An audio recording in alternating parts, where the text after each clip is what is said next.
Salut à tous, on se retrouve pour une nouvelle vidéo et aujourd'hui ça va être une journée dans mon assiette et ça va être des recettes plutôt automnales parce qu'on est fin octobre donc ça y est on est dans l'automne et du coup c'est avec des fruits et légumes de saison. Donc j'espère que ça va vous plaire et on commence avec le petit déjeuner que j'ai pris ce matin. Donc c'était un porridge pomme cannelle et c'était une tuerie, donc je vous montre ça tout de suite. Pour ce porridge, il n'y a pas besoin de beaucoup d'ingrédients, donc des flocons d'avoine, du lait, donc moi c'est du lait végétal, en fait c'est du lait de soja à la vanille, une pomme, de la cannelle, et ça j'aime bien en rajouter à la fin par-dessus, donc c'est du sirop d'érable, mais vous pouvez très bien mettre du sirop d'agave, du miel ou pas du tout de sucrant comme ça.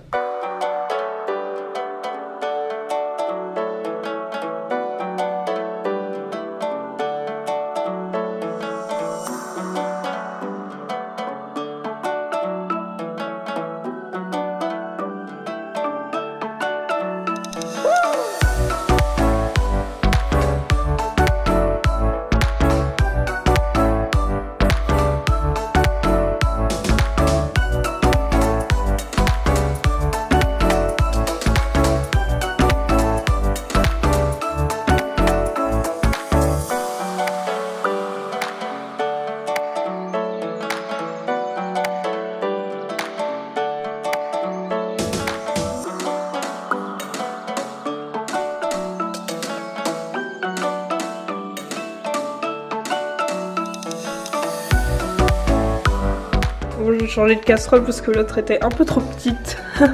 J'arrivais pas à mélanger, du coup j'ai mis celle-là. Et j'ai baissé aussi parce que j'avais mis 5 et c'était en train de cramer dans le four.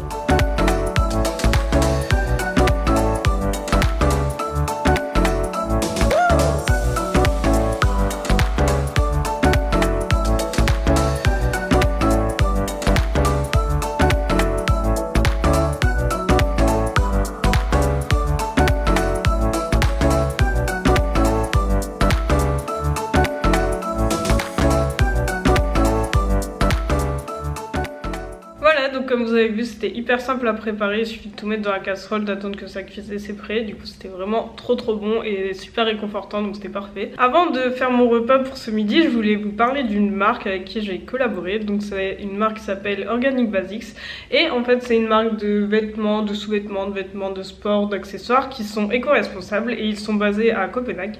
Et du coup j'ai pu avoir une carte cadeau pour choisir quelques articles et je voulais vous montrer ça parce qu'ils sont vraiment pas mal. Du coup au niveau des articles que j'ai pris 2 culottes, donc elles sont vendues ensemble en fait, des culottes comme ça. Déjà j'ai pris ça parce qu'elles avaient l'air vraiment hyper confortables et là j'en ai une sur moi et je peux vous dire qu'elles sont vraiment confortables, on les sent pas du tout. En plus la couleur est hyper nude, du coup c'est genre la couleur de ma peau, donc c'est hyper pratique pour mettre des robes ou des fois, enfin j'avais remarqué que j'avais une robe où on voyait un peu la couleur de ma culotte et du coup moi ça évite que ça arrive. Et en plus surtout il n'y a aucune couture, genre vous voyez là sur le côté, il y a vraiment pas de couture, seule couture qu'il y a c'est derrière, mais du coup ça gêne pas du tout. Et d'ailleurs j'ai remarqué qu'en mettant ces culottes là, on voyait plus du tout la trace sur mon jean, contrairement à d'autres culottes où on voit une trace. Au niveau de la taille, moi j'ai pris S et ça me va très bien. Ensuite en deuxième article que j'ai pris un t-shirt, donc c'est celui-ci. Et du coup comme c'est des tissus éco-responsables, ça évite de mettre des composants chimiques dans l'eau quand on passe à la machine à laver. Donc ça c'est top et du coup ouais, il est hyper confortable, il est assez épais mais pas trop. Et il est tout doux, enfin j'aime trop. Et d'ailleurs la taille de mon t-shirt là c'est en S. Et puis c'est vrai que j'avais en fait aucun t-shirt noir, du coup j'ai pris ça, j'ai pris un t-shirt noir. Vous me direz ça me va bien hein. Et en dernier article j'ai pris un tote bag, donc ça c'est la base hein, comme ça si vous faites les magasins, au lieu de prendre le sachet plastique du magasin, bah, vous prenez ça, vous mettez tout dedans et c'est bon. Et je le trouve assez sympa parce que moi des tote bags j'en ai déjà mais ils sont tous blancs et c'est assez salissant et du coup celui-là il est gris foncé. Et donc au niveau du motif vous voyez c'est assez simple, au moins ils vont droit au but, je trouve ça cool. Et derrière on voit donc le logo. Il y a aussi des articles pour hommes, c'est pour hommes et pour femmes. Et tout ça c'est éco-responsable donc c'est cool. Et d'ailleurs si vous avez envie d'acheter quelque chose sur leur site, bah du coup j'ai eu un code promo pour vous. C'est CookieOB, il vous donne 10% de réduction sur tout le site. Et il est valable jusqu'au 10 décembre donc traînez pas hein. Bon assez parlé de tout ça, maintenant il est l'heure de manger parce qu'il est 12h30 et j'ai faim. Donc je vais vous montrer ce que je vais faire. Alors pour ce midi en fait je vais faire tout ça au four. Donc on a un potimarron pour les légumes, on a un oignon aussi pour que ça ait bien du goût, les patates douces pour les féculents que ça tienne bien au corps et des pois chiches pour les protéines. Et du coup, au niveau des épices, ce qui va super bien avec tout ça, c'est le mélange cannelle et paprika. Et bien sûr, c'est le poivre.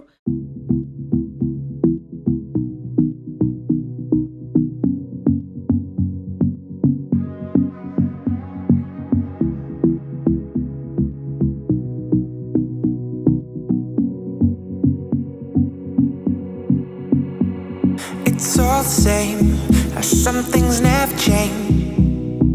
I couldn't stop and say no. It's all the same, you won't take the blame, even when you are blowing up. Oh my, you're my broken love. Nobody's gonna save enough.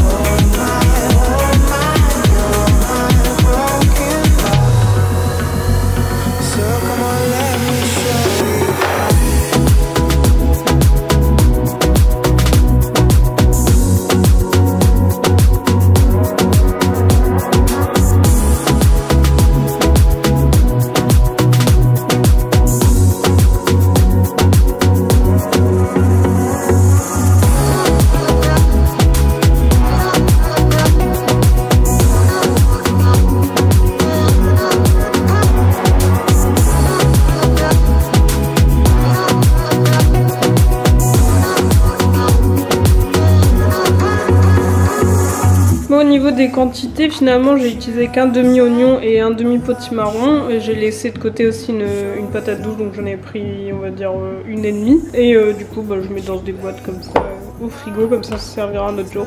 Bon bah voilà, là j'ai tout coupé en petits bouts, donc c'est vrai que le plus chiant c'est de tout couper, éplucher, laver et tout, mais en vrai si on fait que ça prend peut-être 10 minutes, et puis après c'est le four qui fait tout, donc c'est cool. Donc on a les pois chiches bien rincés et étalés en une seule couche, un demi-potimarron, la patate douce avec les oignons, et du coup là je vais mettre l'huile d'olive, sel, poivre, paprika et cannelle.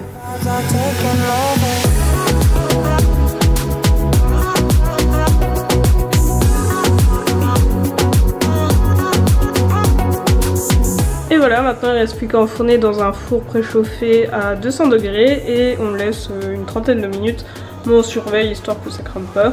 Là je vais mélanger un peu les pois chiches pour bien mélanger les épices et voilà.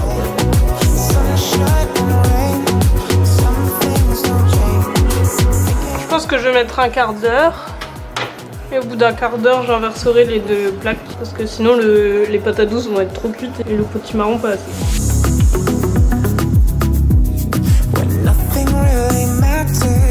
Bon là ça me paraît pas mal, du coup au final j'ai mis 15 minutes, j'ai changé les plaques et après j'ai laissé 5 minutes.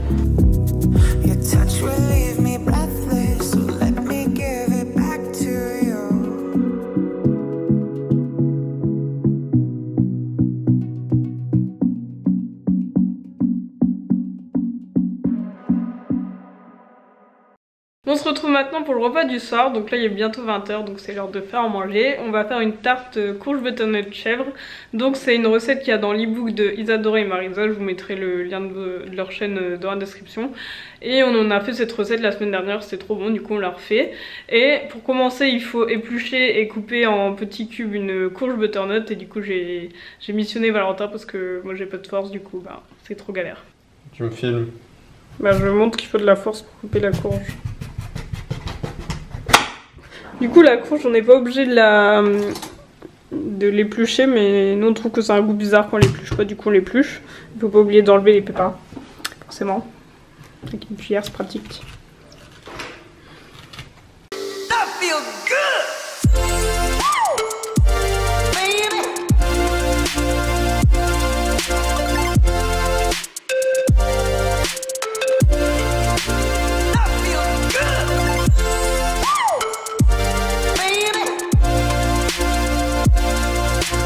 Donc pour cette recette on a besoin d'une pâte feuilletée, de chèvre, donc là c'est du chèvre frais, de la crème, donc normalement c'est de la crème de soja mais là on n'en a plus, donc ça sera crème normale semi-épaisse, muscade, sel et 2 œufs.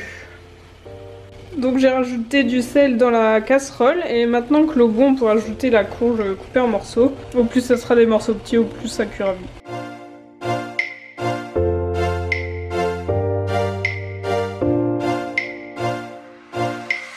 Bon là comme vous pouvez le remarquer, il y a beaucoup trop d'eau, ça a débordé. Donc si vous faites cette recette, il faut mettre de l'eau genre à moitié parce que là je vais galérer. Bon ça va, j'ai trouvé une solution. Avec la louche, je prends juste de l'eau et je verse dans une assiette. Et comme ça il y a moins d'eau.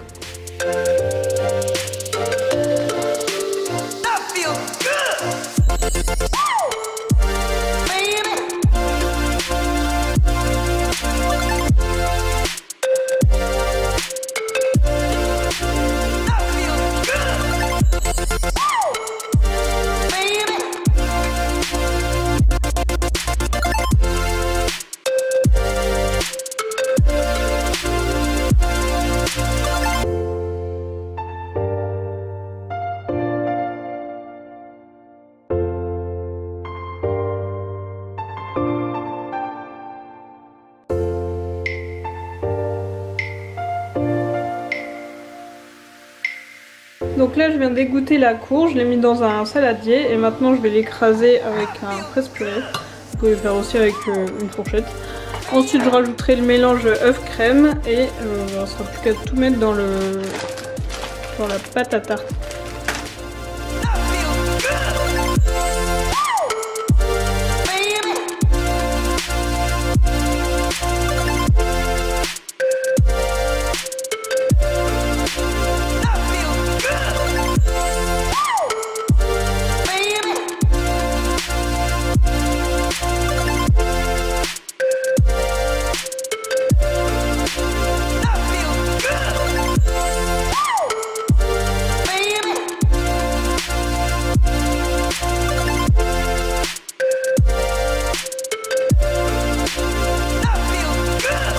Et voilà le résultat, et du coup maintenant c'est parti pour 30-40 minutes à 180 degrés.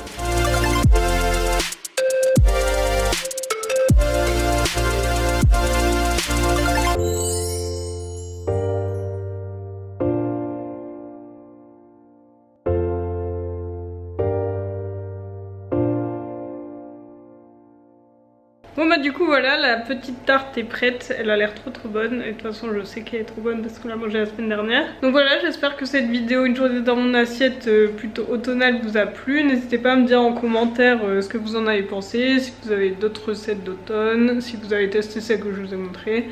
Et du coup on se dit à la semaine prochaine. Salut!